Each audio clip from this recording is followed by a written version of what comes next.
Welcome to my channel educational hub. आज मैं आपके लिए जो चैप्टर लेकर आई हूँ वो है हिंदी का लेसन प्लान क्लास फर्स्ट झूला।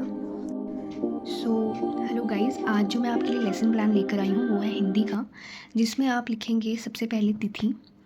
उसके बाद आपने कक्षा का नाम लिखना है, जैसे मैंने यहाँ पर लिया है पहली कक्षा का, और समय 45 मिनट। उसके बाद यहाँ पर आप भावी अध्यापक अनुक्रमांक लिखेंगे, अपना रोल नंबर।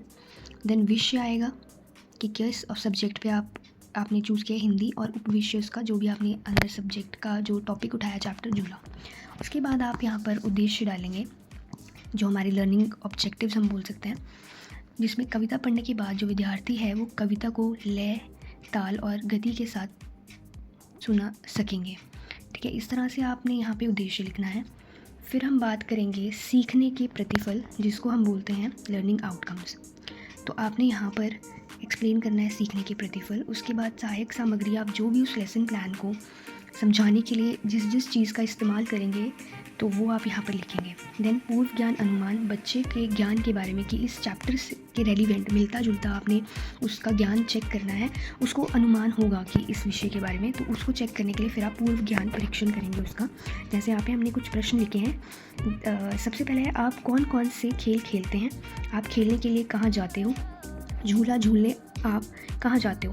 हमने डायरेक्टली टॉपिक नहीं रिवील करना है, बच्चे को टॉपिक नहीं बताना है, इसीलिए हम सबसे पहले बच्चे का अनुमान लगाएंगे कि बच्चे को कुछ चीज़ें पता हैं जो कि इससे कुछ टॉपिक से मिलती जुलती होंगी, और उसी के मिलते जुलते आपने प्रश्न पूछने हैं जो आपको इनडायरेक्ट वे में, डायरेक्टली नहीं, वो टॉपिक तक लेकर जाएगा, जो कि हमारा टॉपिक है झूला।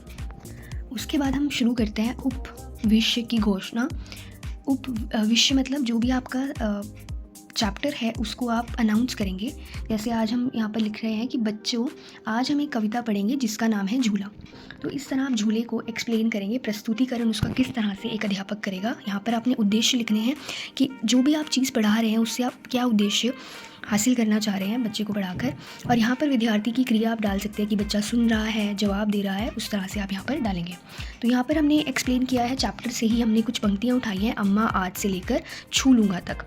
ये जब आपने भावी अध्यापक का क्रिया रहेगी जो अध्यापक करेगा।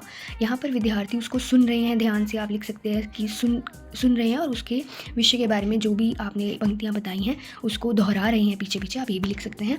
उसके बाद अनुकरण वाचन जो है, यहाँ पर उद्देश्य हमारा है कि कविता का वाचन अच्छे से बच्चा करना जान सके। पहले अध्यापक उसको पढ़कर बताएगा, रीड करेगा लाइन्स को, फिर उसके बाद रिपीट करेगा जो बच्चा, वो आप यहाँ पर लिख सकते हैं। अनुकरण वाचन में हम यहाँ पर उद्देश्य अपना हासिल कर रहे हैं, अचीव कर रहे हैं उसमें। उसके बाद अध्यापक जो है अगली पंक्तियाँ पढ़ेगा, अम्मा आज से लेकर छू लूँगा दोबारा। आप चैप्टर में बुक का रेफ़र करके इसको देख सकते हैं। उसके बाद हम यहाँ पे आंशिक पुनरावृत्ति करेंगे, जिसमें कि इसको बोलते हैं सेशनल रिकैपिचुलेशन, जहाँ पे हम प्रश्न पूछेंगे बच्चे से। हम ये प्रश्न इसलिए पूछेंगे कि जान सके कि बच्चे ने कितना समझा है अच्छे से, जो टीचर ने उसको एक्सप्लेन किया। बच्चा अम्मा को क्या लगाने को कह रहा है, तो यहाँ पे आप विद्यार्थी की जो क्रिया हो रही है उसने जो भी उसके प्रति उत्तर दिया वो आप यहाँ पर लिख देंगे। जैसे बच्चे ने उत्तर दिया झूला। उसके बाद बच्चा किससे छूने की बात कर रहा है, आसमान को। कविता का वाचन अगेन दोबारा से हम लिखेंगे, झूला झूला से लेकर कला तक हमने उसको पंक्तियों को दोहराया। टीचर ने है जो बोला उसका वाचन किया, उसके बाद दोहराएगा बच्चा। फिर उसके बाद दोबारा से आंशिक पुनरावृत्ति किया, कौन कौन झूला झूल रहा है, डाली और पत्ते। उसके बाद आपने प्रश्न किया, बच्चा झूले पर कहाँ जाना चाहता है, दिल्ली और कलकत्ता। बच्चे ने जैसे उत्तर दिया। कविता का वाचन फिर से करेंगे जब तक वो जो पंक्तियाँ हैं वो ख़त्म नहीं हो जाती। तो जैसी लाइन्स हमने लास्ट की लाइन्स ले ली वो लिखी, फिर उसके बाद फिर से पुनरावृत्ति करेंगे बच्चे की, ताकि हम समझ सकें कि बच्चा कितना उस जो पंक्तियों को समझ पाया है उसके उत्तर से। और एंड में जब पूरी आपने एक्सप्लेन कर दी पोइम, उसके बाद आप लास्ट में जो चैप्टर के क्वेश्चंस हैं जो एनसीईआरटी बुक में अवेलेबल हैं उसको आप देख सकते हैं। वहाँ पर आप इस तरह के जो प्रश्न हैं वो लिखेंगे, और क्वेश्चंस, इस कविता का क्या नाम है, बच्चे बताएंगे। बच्चे का मन क्या कर रहा है, बच्चा झूले पर कहाँ जाना चाहता है। उसके बाद कुछ पुनरावृत्ति के प्रश्न लिखने के बाद आप गृह कार्य देंगे बच्चे को। गृह कार्य में आप दे सकते हैं, जैसे अपनी कॉपी में अपने मनपसंद झूले का चित्र बनाएं, मनपसंद का झूला बनाओ, है ना। इस तरह के आप प्रश्न डाल के इसको ख़त्म करेंगे। और एंड में आप एक यहाँ पर ब्लैक बोर्ड एक्टिविटी भी लगाएंगे, जो कि जैसे झूला, कोई भी डिफ़िकल्ट वर्ड्स हैं बच्चे के लिए जो नहीं कर पा रहा है वो आप ब्लैक बोर्ड पर डाल सकते हैं और या कुछ प्रश्न उनके लिए लिख सकते हैं। सो ये था आपका चैप्टर झूला हिंदी का। Thank you. होप कि आपको ये चैप्टर मैंने ठीक से एक्सप्लेन किया, इस लेसन प्लान को आप इस तरह से लिख सकते हैं। Thank you.